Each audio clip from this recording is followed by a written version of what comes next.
Hello everyone, आज हम लोग पढ़ रहे हैं क्लास 4 से पर्यावरण हमसे पाठ 12 अपना प्यारा घर। अच्छा, छुट्टी होगा अभी तो छुट्टी के बाद कहाँ जाएगा आप लोग? घर जाएगा। तो कहीं और क्यों नहीं जा रहे छुट्टी के बाद? आइए जानते हैं। घर है तो छुट्टी के बाद कहाँ जाइएगा? घर क्यों जाओगे? एक घर से हमको क्या क्या फायदा होता है? बारिश से बचाते हैं, धूप से, कीड़े मकोड़े से। और क्या क्या से? फिर से बोलो। धूप से, कीड़े मकोड़े से, चोर से, बारिश से, तूफान से, धूप से। और घर हमें सुरक्षा प्रदान करते हैं ना। अगर घर में रहते हैं ना तो लोग सेफ फील करते हैं। घर में रहने के बाद लगता है कि हम कहीं महफूज जगह पे हैं, कहीं अच्छे जगह पे हैं।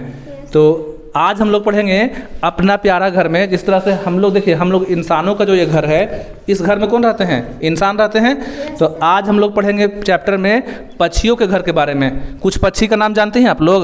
बताइए तो कौन कौन पक्षी का नाम जानते हैं? गौरैया, कबूतर, कौवा और तोता, मैना। ठीक है, तो आज हम लोग इन्हीं पक्षियों के घरों के बारे में पढ़ेंगे। नन्ही गौरैया को अंडे देने हैं। पक्षी जो है उसका नाम क्या है? गौरैया। गौरैया है, ठीक है। इंग्लिश में बोलते हैं स्पैरो। गौरैया देखें आप लोग? तो गौरैया कहाँ दिखती है, शहर में कि गांव में? शहर से जो है गौरैया क्या हो रही है? गायब हो रही है। आइए तो पकड़िए। देखिए ये जो पक्षी है वो कौन सा पक्षी है? और सब कौन सी है? तो गौरैया जो है अब कहाँ मिल रही? केवल गांव में, क्योंकि शहरों में टावर लगने के चलते, ध्वनि प्रदूषण के चलते, सिंपल समझो कि आज शहर से गौरैया क्या हो रही है? गायब हो रही है। अभी देखिए ये पक्षी गौरैया, ये शहर से क्या हो गई है? गायब। अब केवल कहाँ बची है? शहर से गायब होने का कारण है कि शहरों में क्या लगा है? मोबाइल का टावर, और ध्वनि प्रदूषण के चलते ये पक्षी जो है शहर को छोड़ दी है। तो क्या इसको गांव से भी हटा देना है? नहीं। तो इस पक्षी को बचाने के लिए हम लोग को ध्वनि प्रदूषण क्या करना होगा? कम करना होगा।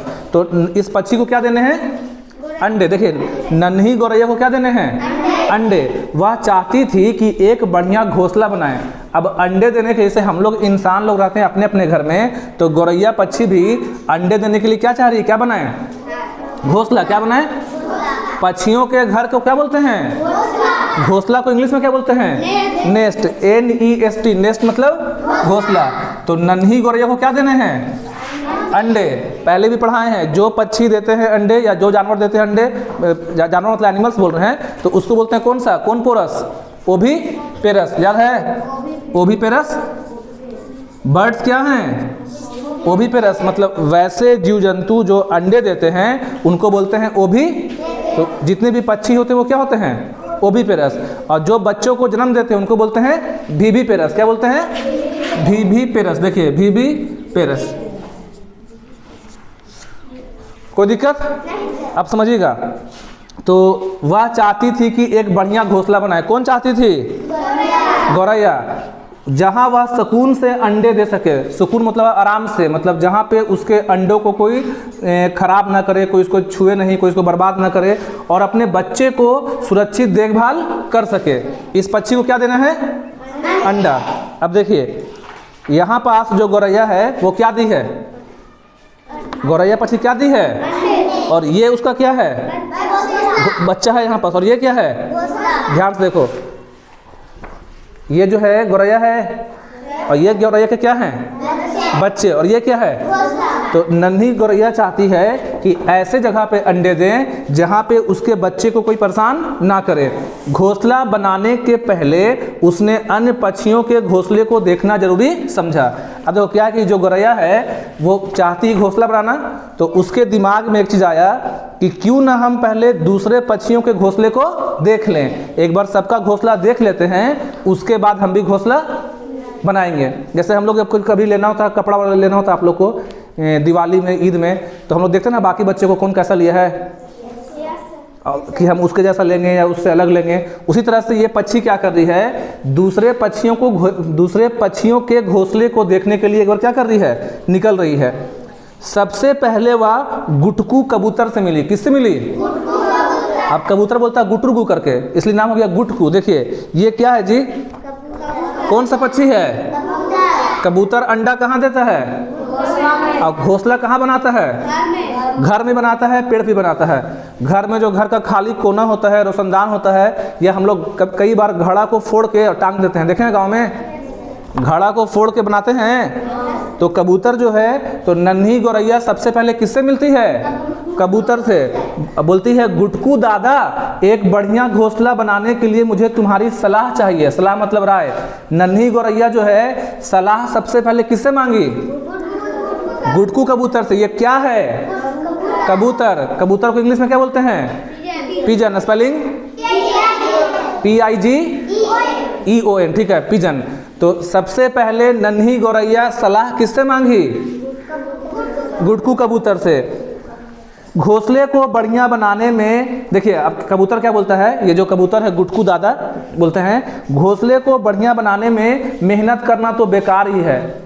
कबूतर क्या बोलता है कि घोंसला बनाने में ज़्यादा मेहनत करना क्या है? बेकार है, क्योंकि ज़्यादा से ज़्यादा महीने भर के लिए ही घोंसले की ज़रूरत रहती है। कबूतर बोलता है कि घोंसला बना भी लोगी तो घोंसला का ज़रूरत ज़्यादा से ज़्यादा, घोंसला कितने दिन काम आए? कितना दिन? 1 महीना।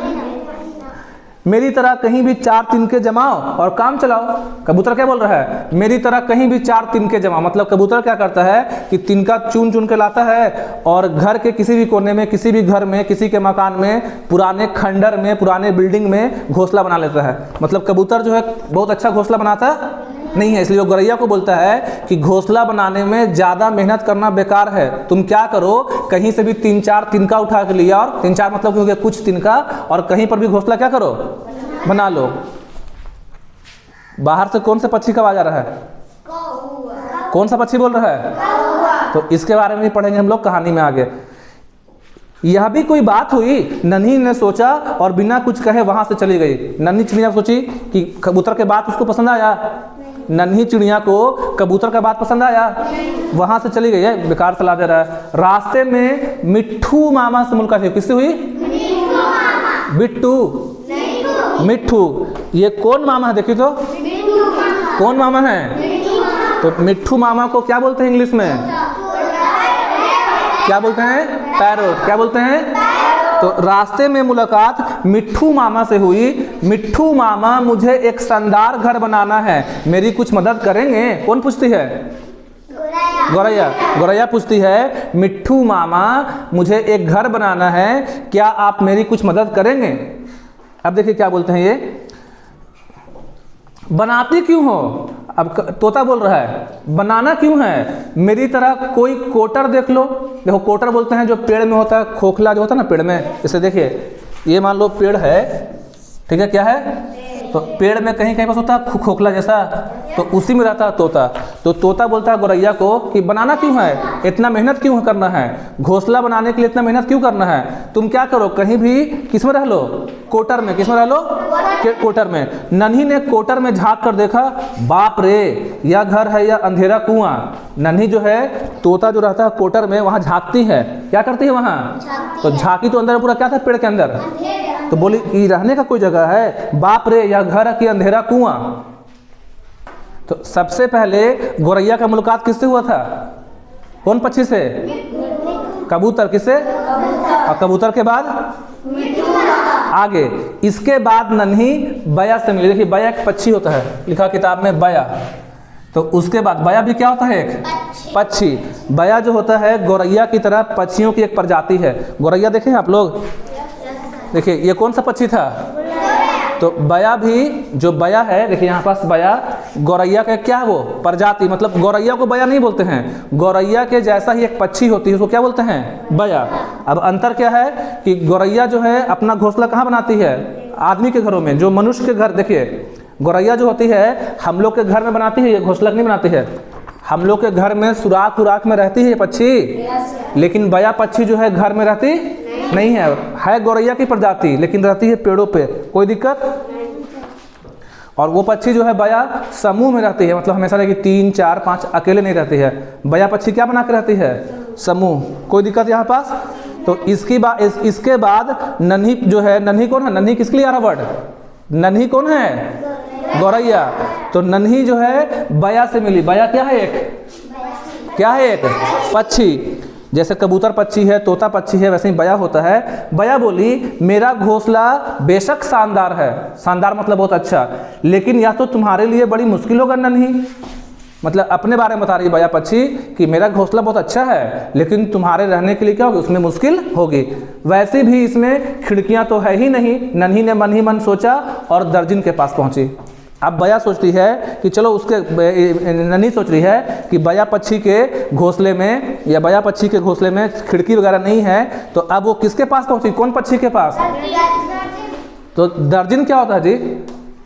जैसे टेलर सुनते हैं, वो टेलर सुने हैं? आपका कपड़ा कौन सीता है? टेलर को हिंदी में क्या बोलते हैं? दर्जी। तो ये देखिए, ये जो पक्षी है इसका नाम दर्जिन पक्षी क्यों है? क्या ये कपड़ा सीता है? क्या सीता है? पत्ते को सी के अपना बनाता है घोंसला। ध्यान से देख लीजिए, यही कौन पक्षी है? दर्जिन पक्षी। इसको इंग्लिश में क्या बोलेंगे? जोर से बोलिए। Tailor bird. टेलर, क्यों टेलर बोल रहे हैं? क्योंकि ये जो है बाकी पक्षियों की तरह तिनका से, घास से, पुआल से घर नहीं बनाता है। ये क्या करता है? देखो यहाँ पास दोनों सेम है, यहाँ दिख रहा है दो पत्ता को क्या कर दिया है पक्षी? देखिए यहाँ पास दो पत्ता दिख रहा है, पत्ता को क्या किया? सी दिया। किससे सिया? सुई से, अपने चोंच से। अपने चोंच से पत्ते को सी देता है। और पत्ते के बीच में देखिए रखा घास वगैरह, पत्ते के बीच में घास है। तो गांव में, शहर में कपड़ा कौन सीता है? दर्जी। कौन सीता है? दर्जी की डॉक्टर, दर्जी। उसी तरह से ये पक्षी जो है अपना घोंसला बनाती है। घोंसला जो बनाएगी रहने के लिए, उसमें क्या को सीती है? पत्ते को। इसी चलते इसको क्या बोलते हैं? दर्जिन पक्षी। तो अब जो नन्ही है वो किससे मिली? कौन पक्षी से? दर्जिन पक्षी से। दर्जिन उस समय घास के मजबूत रेशे से पत्तों को सील कर घोंसला बना रही थी। देखिए उस समय क्या हो रहा था कि जो दर्जिन पक्षी से मिलने गई थी, कौन मिलने गई थी? गौरैया।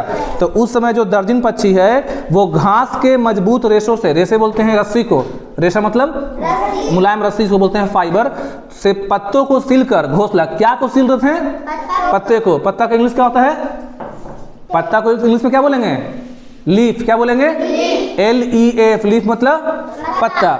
सुई का काम अपनी नुकीली चोंच से, और जो सुई का काम है, अब वो पक्षी सीरी का इसको पत्ते को, तो सुई के बदला में क्या का इस्तेमाल कर रही है? तो चोंच कैसा है? नुकीला। कैसा है? दर्जिन गर्व से नन्ही की ओर देखते हुए बोली। तो दर्जिन पक्षी को अपने आप पे बहुत गर्व हुआ कि हम पत्ता सी रहे हैं, बाकी पक्षी से अलग हैं। तुम्हारे लिए मेरे जैसा घोंसला बनाना तो संभव ही नहीं है। देखिए दर्जिन पक्षी थोड़ा घमंड में आते हुए बोली कि ए गौरैया, तुम जो है मेरी तरह घोंसला बना सकती नहीं हो, क्योंकि तुम्हारे पास नुकीले चोंच नहीं है। तुम बुलबुल, पंडुकी और कालू कौवे का घोंसला देख लो। दर्जिन पक्षी सलाह देती है। दर्जिन पक्षी मदद की उसका, गौरैया का नहीं की, बल्कि क्या कह रही, क्या दे रही उसको? एडवाइस। क्या दे रही है? एडवाइस मतलब सलाह दे रही है कि तुम किसका घोंसला देखो? बुलबुल। किसका? बुलबुल का। और किसका? पंडुकी और कालू कौवे का। देखिए ये जो है बुलबुल पक्षी है। कौन पक्षी है? कौन सा पक्षी है? बुलबुल। इसको बोलते हैं नाइटिंगेल भी बोलते हैं। ये पक्षी जो है काफ़ी अच्छा गाती है, ठीक है। तो बुलबुल है। और ये जो है इसका नाम है पंडूक। आपके गांव में देखे भी होंगे आप लोग। ये जो है कबूतर का ही प्रजाति है। कबूतर से मतलब थोड़ा उसी से मिलता जुलता प्रजाति है। ये क्या हो गया? पंडूक। क्या ये? इसको फाख्ता भी बोलते हैं। क्या बोलते हैं? डब भी बोलते हैं। क्या बोलते हैं? क्लास 7th में पोम है, आई हैड अ डब। 7वां क्लास में जब जाएगा, आप लोग 4 क्लास में हैं, जब जाएंगे आप 7 क्लास में तो वहाँ पढ़ेंगे किसके बारे में? डब के बारे में। इसी पक्षी को क्या बोलते हैं? डब। क्या बोलते हैं? तो दर्जिन पक्षी जो है सलाह देती है किससे मिलने के लिए? दर्जिन पक्षी किससे मिलने के लिए सलाह देती है? बोलिए। पंडूक से, बुलबुल से और कौवे से। चलिए बताइए कौन सा पक्षी है जी? बुलबुल। ये क्यों, कौन सा पक्षी है? ठीक है। और ये कौन सा पक्षी है? कौवा। तो नन्ही चिड़िया जो है उसको दर्जिन सलाह देती है किससे मिलने के लिए? बुलबुल से, पंडूक से और बुलबुल का घोंसला देखकर नन्ही बोली यह तो कोई खास नहीं है। मतलब जैसे ही नन्ही पक्षी देखती है बुलबुल का घोंसला तो बोलती है कि बुलबुल का घोंसला जो कोई खास नहीं है। और कौवे का घोंसला देखकर इतना बड़ा घोंसला, देखिए कौवे जो होते हैं, कौवे हम ऐसे बनाते हैं घोंसला पेड़ की ऊंची डाली पे। याद रखना, कौवा का जो घोंसला होता है कहाँ बनता है? पेड़ के ऊंची डाली पे। और कौवे अपने घोंसले बनाने के लिए इस्तेमाल करते हैं लकड़ी का और लोहे का तार का भी। आपसे पूछे कहीं भी कि कौन सा पक्षी अपने घोंसले में लोहे के तार का इस्तेमाल करते हैं, कौन है? कौवा। तो कौवे जो हैं अपना घोंसला कहाँ बनाते हैं? पेड़ के ऊंची और अपने घोंसले में इस्तेमाल करते हैं लकड़ी का और लोहे के तार का। अच्छा, कौन सा पक्षी है जो कौवे के घोंसले में अपना अंडा दे देती है? कौन है? पता है आप लोग को? एक पक्षी है जो चालाकी करती है, अपना अंडा देती है कौवे के घोंसले में। कोयल। कौन है? कोयल जो है अपना अंडा कहाँ देती है? कौवे के घोंसले में। और कौवा जो है उसको अपना बच्चा समझ के पहले पालता है, फिर उसका बच्चा जब बड़ा होता है कोयल का तो उड़ जाता है। आ रहा समझ में? आगे तो कौवा का घोंसला कैसा होता है? बड़ा होता है। ऐसा कटीला और कठोर नहीं बोलती है। क्यों कटीला क्यों बोलती है? क्योंकि उसके घोंसले में क्या होता है? तार। क्या होता है? और बड़ा बनाता है, काफ़ी मजबूत रहता है। मेरे नाजुक बच्चे भला ऐसे घर में कैसे रह पाएंगे? देखिए, अब जो गौरैया का बच्चा होता है काफ़ी क्या होता है? नाजुक। गौरैया के जो बच्चे होते हैं काफ़ी छोटे और क्या होते हैं? नाजुक। तो वो कौवे के घोंसले में रह पाएंगे? क्योंकि उसके घोंसले में क्या रहता है? तार, लकड़ी। तो बच्चे को गड़ जाएगा ना। आगे, लेकिन अब समय आ गया है जब मुझे घोंसला जल्दी बना लेना चाहिए। सब पक्षी से मिलने के बाद अब बुलबुल सोचती है मन ही मन कि हमको ज़्यादा लेट नहीं करना चाहिए, घोंसला क्या करना चाहिए? बना लेना चाहिए। क्या करूं, कैसा घोंसला बनाऊं? नन्ही मन में सोच रही है क्या करें, कैसा घोंसला बनाए, कैसे करें, उसके मन में चल रहा है। किसके मन में?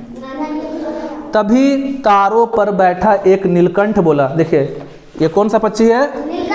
इसको बोलते हैं इंग्लिश में इंडियन रॉलर। नीलकंठ का इंग्लिश होता है इंडियन रॉलर। साथ में बोलिए इंडियन, बोलिए इंडियन रॉलर। नीलकंठ पक्षी का नाम क्या है? तो तभी बुलबुल सोच रही थी क्या करें, कैसे घोंसला बनाएं। तभी पास में बैठा कौन बोला? नीलकंठ। क्या बोला? तुम तो अपने तरीके से ही अपना घर बनाओ। गौरैया को नीलकंठ सलाह देता है कि तुम किसी और का बात मत सुनो, तुम जो है अपने हिसाब से अपना घर बनाओ, वही सबसे अच्छा घर होगा। तुम जो है दूसरे के बातों पे मत चलो, अपने हिसाब से घर को बनाओ। नीलकंठ जो पक्षी है, इसको थोड़ा सुन लीजिएगा आप लोग। दशहरे के 10वें दिन देखना नीलकंठ को शुभ मानते हैं। दशहरा आता है त्योहार, तो दशहरा में जब 10वां दिन होता है तो उस दिन नीलकंठ को देखना क्या मानते हैं? बहुत शुभ होता है। और भगवान शिव का नाम भी क्या है? नीलकंठ है। क्या नाम है? क्योंकि उनका कंठ क्या है? नीला। नीलकंठ, देखिए इसका नीला कंठ है। कंठ मतलब गर्दन यहाँ पास, तो जिनका कंठ नीला होता है उसको बोलते हैं नीलकंठ। तो हिंदू धर्म में कौन से देवता को नीलकंठ बोलते हैं? महादेव। किनको? शिव को। ठीक है, महादेव को ही क्या बोलते हैं? शिव भगवान। ठीक है, तो हिंदू धर्म में कौन से भगवान को बोलते हैं नीलकंठ? शिव भगवान। किसको? शिव भगवान को। आगे तो गौरैया को सलाह कौन दिया? नीलकंठ की, अपने हिसाब से घोंसला। तो नन्ही ने वैसा ही किया और अपने घोंसले में 4 अंडे दिए। कितने अंडे दिए? याद रखना, नन्ही किसका बात मानती है? नीलकंठ का। और अपने घोंसला में कितना अंडा दिया?